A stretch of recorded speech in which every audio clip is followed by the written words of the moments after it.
Good afternoon. Thanks for joining us across the fence. I'm Fran Stoddard. There are always jokes about how many seasons there are in Vermont. To some, this is spring. Others know this as mud season. As Vermonters, we also know it as maple season. Today, we're going to visit with one of the state's top maple experts to learn about the current season and to touch on careers and research in the maple industry.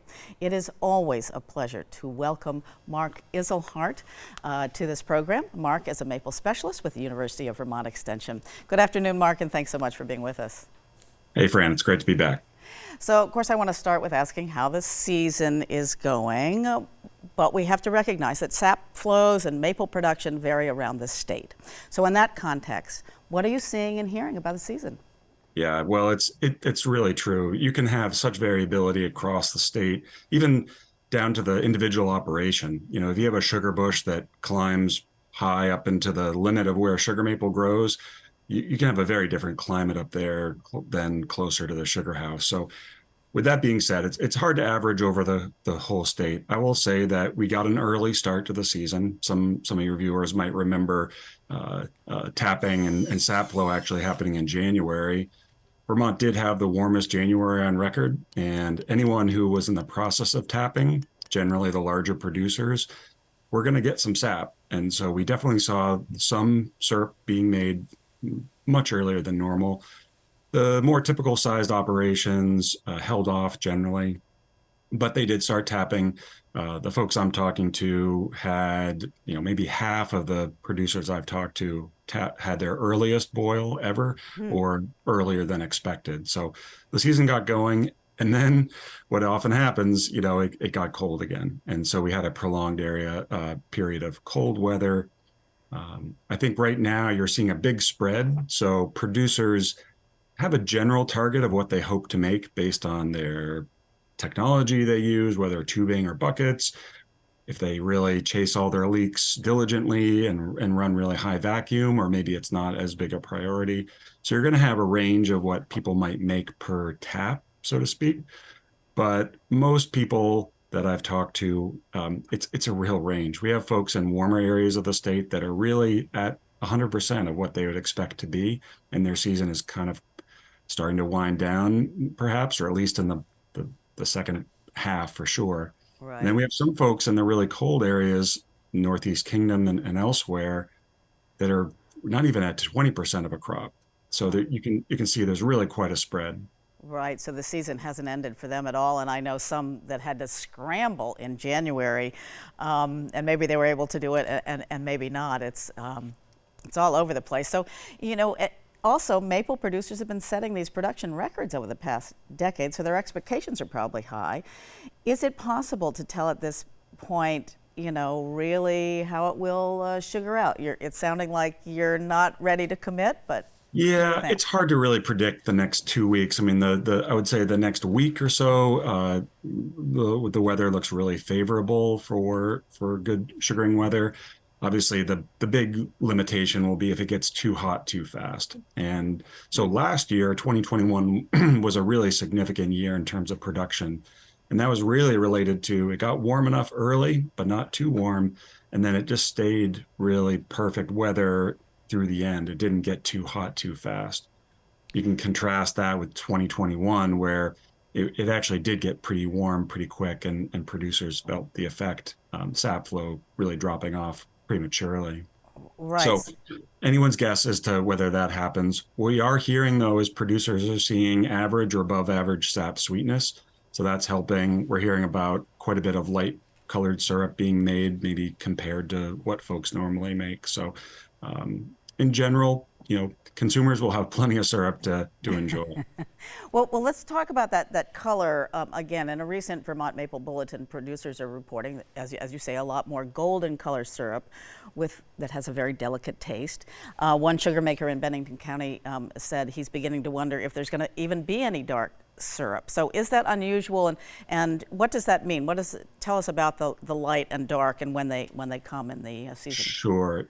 Sugaring is a complex mix of activities, and everything from harvesting the sap to producing the syrup. Fundamentally, sap is not dilute syrup. It's a different material altogether, and it isn't until you include the heat and all the complex reactions happening in the evaporator between the sugars and amino acids and temperature that you really start to form the color and flavor. So the starting material, the one ingredient we have for maple syrup, is maple sap. That has the biggest part to play in what you make on any given day. It's not like baking where a producer can say, today I want to make golden, tomorrow I want to make very dark. By and large, they get what they get. And luckily, we've noticed on the consumer side, whereas before lighter syrup was maybe more financially valued, we're really seeing it balanced out. So there are just as many people liking darker grades of syrup as light.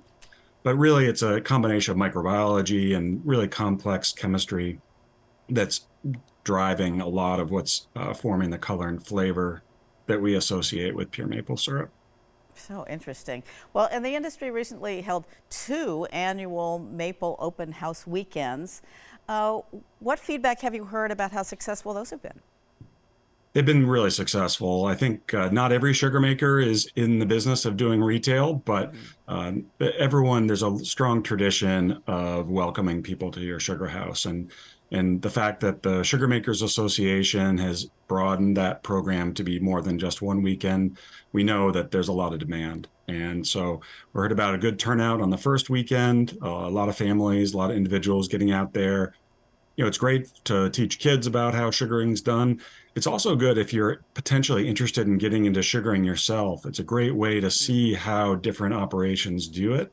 There's a lot of different ways to produce this great product. You might think of it as just one way, but everyone has their own unique situation, and sugar makers are great at sharing that innovation that they've developed. So definitely encourage not just folks who are curious and like maple, but people who might be interested in getting into maple. It's a great time to get out there, see what's latest in technology, and see how folks are incorporating it into their operations. Right, and it's just so great hanging out in the sugar house. And so after the open house weekends, there's still a good number of maple festivals to be held. One of the biggest is, of course, in St. Albans. That's where the Vermont Maple Festival will be held on the weekend of April 28th. Why and how are events like the open house weekends and the maple festivals important to sugar makers? I mean, clearly they can see what each other is doing. What are some other real benefits of these events? Well, we are fundamentally talking about a food product, and there's a lot of options for consumers. And although we're in an area where we're very steeped in maple, it's never hurts to remind folks that maple can be used for more than just a topping for breakfast. You can incorporate it into your daily cooking. It can be a substitute for more processed sweeteners, and that's really a great way to have festivals like this to kind of highlight new innovations and how to use maple and really take stock of where the industry is at and have some pride about, we in Vermont produce half the US crop of maple syrup, which is no small feat. So it's a great opportunity to really highlight how maple can be used and maybe challenge a little bit about how people think about maple as just a breakfast thing, but actually something that can be used in all your cooking. Right. I was just at an event with some international folks, and they were learning about maple syrup in their coffee, and it was just, everybody was like, wow, this is awesome. It's a great thing to do. So you're heading up the maple syrup contest at the Maple Festival. It is the largest such contest in the state, so the winners are really the best of Vermont. Talk a little bit about what goes into judging maple. Right. So there's a long history of maple contests, and fundamentally, it's an opportunity for producers to bring forth a sample of their syrup and have it be judged. And you might remember that maple is graded on 4 standards. It's color, clarity, flavor, and density. And assuming that the entry meets the standard in all those four areas, the one that is the best out of the ones that meet the standard would be judged best in class. So there would be one for each of the 4 grades: golden, amber, dark, and very dark. And then the best one within each grade would be best in show. And so you have trained judges. All the syrup is transferred to a neutral container. The judges have no idea whose syrup they're tasting. And they really just go through the basics. And what ends up happening is a few will really stand out within each grade, largely on flavor, maybe a more typical or well-balanced flavor, and that one would get the best in class and potentially best in show. The What's important to note is that every drop of syrup that goes in a retail container needs to meet that minimum, and so producers could enter syrup maybe that they don't know. They just have packaged it up and they put it in the contest rather than sort of cherry picking the very best day's production. And that would be a good way for producers to understand what their average product is like. So there's different ways to approach contests. It's a great way to get some notoriety if you have a good sample, and hang that ribbon on your sugar house wall. Right, and get your taste buds going. So 2 Maple ambassadors will be selected at the Maple Festival. The ambassadors are young people who help promote the industry at special events like the fairs and field days. Mark, it's important, of course, for every industry to bring young people into the workforce. How is that effort going in the maple industry here? Right. And again, maple is a very traditional product. 100 years ago, it was largely made on small family farms that we had thousands of.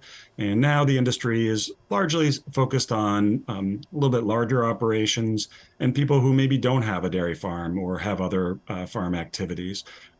So you don't necessarily have that legacy of learning the trade from your family. And so a lot of the career and tech centers around the state do have maple programs. And so I, along with Lynn Wolf at Shelburne Farms, have been engaging with those tech centers and really trying to bring a little bit more research-based knowledge to their curriculum.